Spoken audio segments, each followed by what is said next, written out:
All right, we're gonna start our eave log overhangs here. It's a pretty soggy day, not a very good day to be doing this because then the logs get all slippery and it's just a little more dangerous, but I think it's gonna be like this for the next few days, so we're just gonna power through it. So I have an 18-footer to go on both these eave walls. It's gonna stick out 4 foot out the front for my porch, so my rafters will sit on that. Then we'll keep going with our gable walls here. Then we'll have our 18-foot long purlins, which will stick out 4 feet as well. And then our ridge beam up top.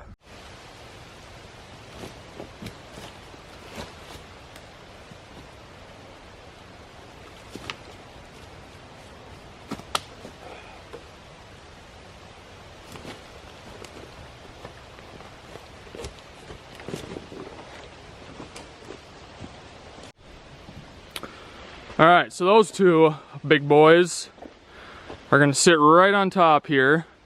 I have a little bit of hewing to do with my axe to flatten this out. We'll take a measurement and see how high this wall is and see how high this wall is, because at this point we need both these walls to be pretty close to the same height because our rafters are gonna be sitting on them. And if they're not the same height, it's gonna mess up our roof pitch. You know, it'll be kittywampus.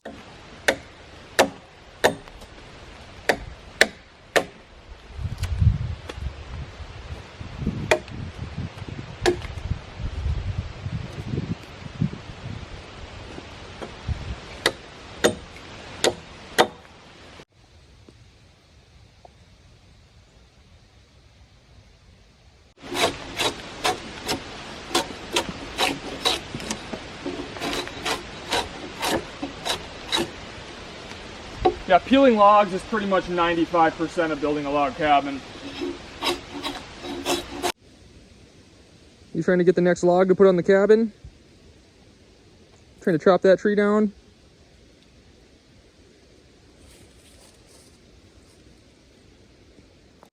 So I've been getting a pretty common question about spike placement. You definitely want to know where your windows and your door are going to be when you're doing this, because you don't want to cut into one of your spikes, but you also don't want to cut one out. So I do 4 on each log. So I'll do 1 on the end, 1 a couple feet in. I always make my windows centered on the walls just because it's easier and I don't have to think about it. But if you just have 1 spike in and then you cut out these logs for your window, if you only have 1 spike, that log is going to be flopping. It'll be like it's hinged, you know, and all these will be flopping, and you definitely don't want that. So you want 2 on each side of your window opening, so then when you cut these out, they stay right in place. So I always put these in like this when I'm getting up higher like this, especially with it being wet. The logs are really slippery, so they want to slide, and this kind of cradles it and prevents it from rolling off. And I kind of want them anyways with Skeeter being around, you know, because I don't want one to fall on him. But yeah, I just pound these in a little bit, enough where they hold, but not too much where I can still get them out.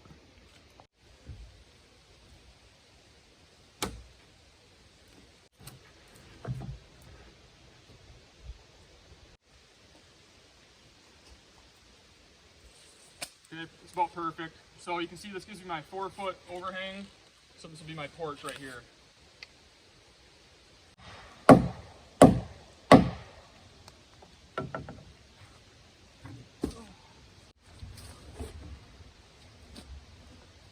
Drop.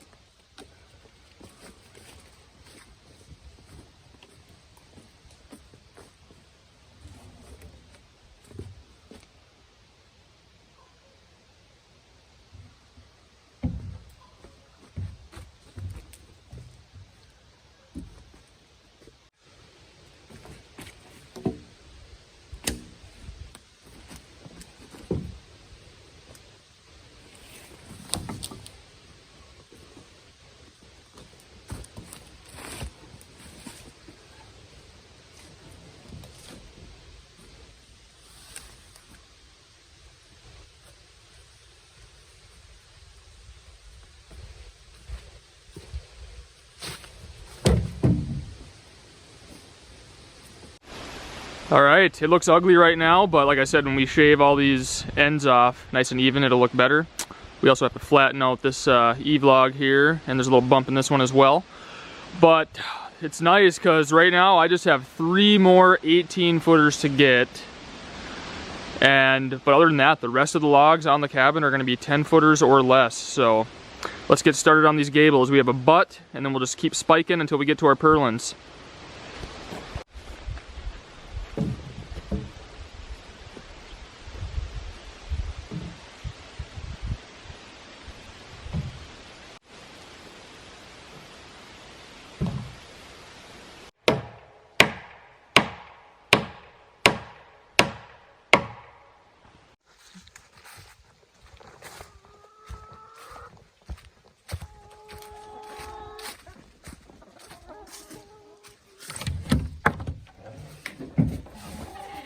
Be free, my girls.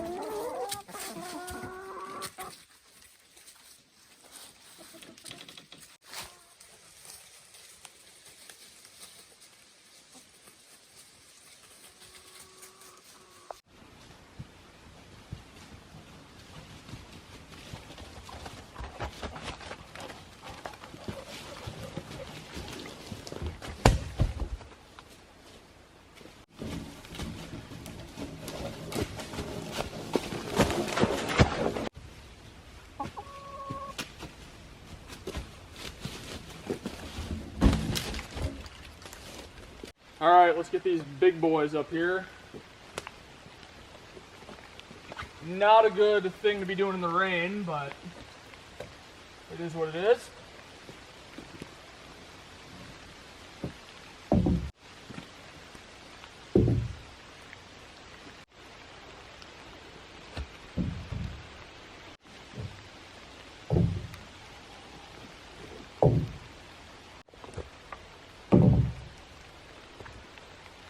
So the other purlin's going to go right here, of course, and we want these to be symmetrical. So we're just going to have to measure and make sure they're same distance from the wall on both sides, make sure they're the same height, level, all that. But we'll get the other one up here and see where we're at.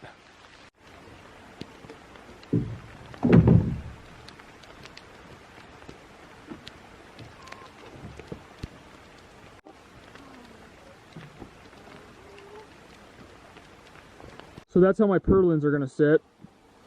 This is all going to look so much better when we actually cut the angles out, but I found the center, of course, and then, so I was left with the two pieces, then I found the center of each of those, and that's where the purlins are going to sit, so then the ridge beam is going to sit right in between these two.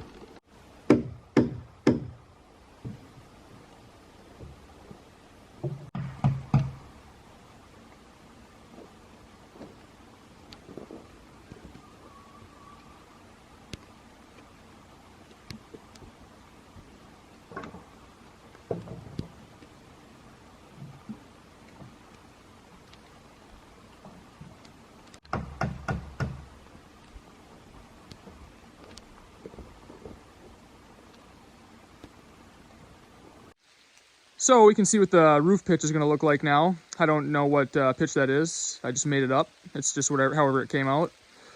But all this excess on both sides will get cut off. And you can see we'll have a little bit of a gap right there. So I'll just take a log and spike it on right there. But yeah, having this on just really helps envision what it's going to look like now. You know, as you're going, when you don't have that on, and it just seems like you're just spiking logs together, and it looks kind of, doesn't look very good, and you're like, oh, I don't know about this. But once everything's trimmed even and uniform and these gable walls are cut, it'll look nice. But yeah, the nice thing now is that, you know, this is about 5 feet. I just measured it, so you're dealing with pretty short logs from here on out. So it makes it a lot nicer. And of course we have the ridge beam, so that's one more 18-footer, but that's always fun because it's the last log you put on the cabin, so it's kind of the cherry on top.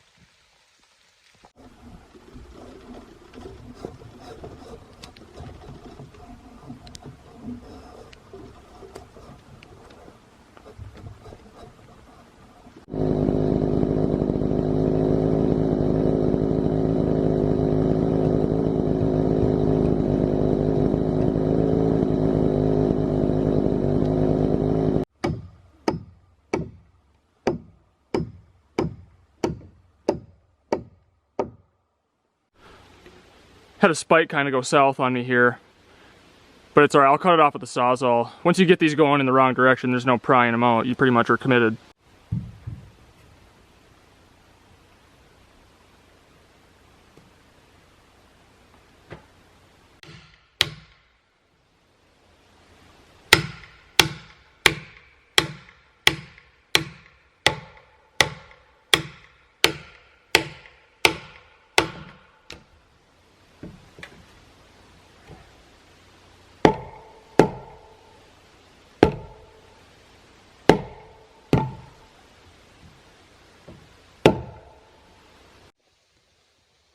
All right, man, let's get the ridge beam up here. I need it to come out perfect because this is exactly how my rafters are gonna sit. So they need to be touching the E-vlog here, the purlin, and the ridge beam. They have to be resting on it pretty much perfect because these are obviously order supporting the rafters. So hopefully it comes out good. It looks like it's gonna be pretty darn close.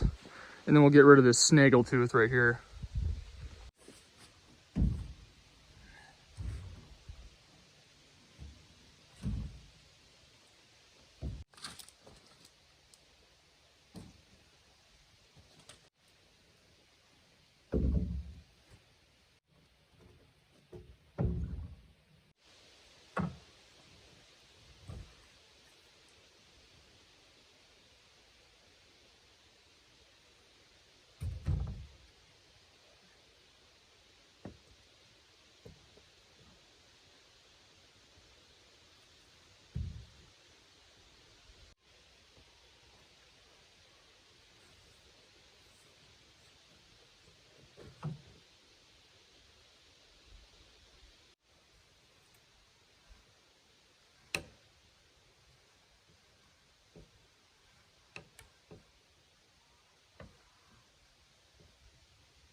So that came out pretty good there. Now you can see we have a gap on the other side of the ridge beam here too. So we'll just tack on a short piece on both sides. Same thing here. Could have saddle notched this log right here and notched it onto those, and that would have taken care of that as well. But you know, the whole thing's been button passed, so I'm just gonna keep it that way. Well, there we go. The purlins are installed, the ridge beam's on. Next video, we'll carve out our cabin shape. We'll carve out our door, carve out our windows, do our roof, and see where we're at from there. We'll have a chinking video in the future, and it shouldn't be too much longer before this thing's totally buttoned up. So stay tuned for next video. This thing will really start looking like a log cabin. Thanks for watching.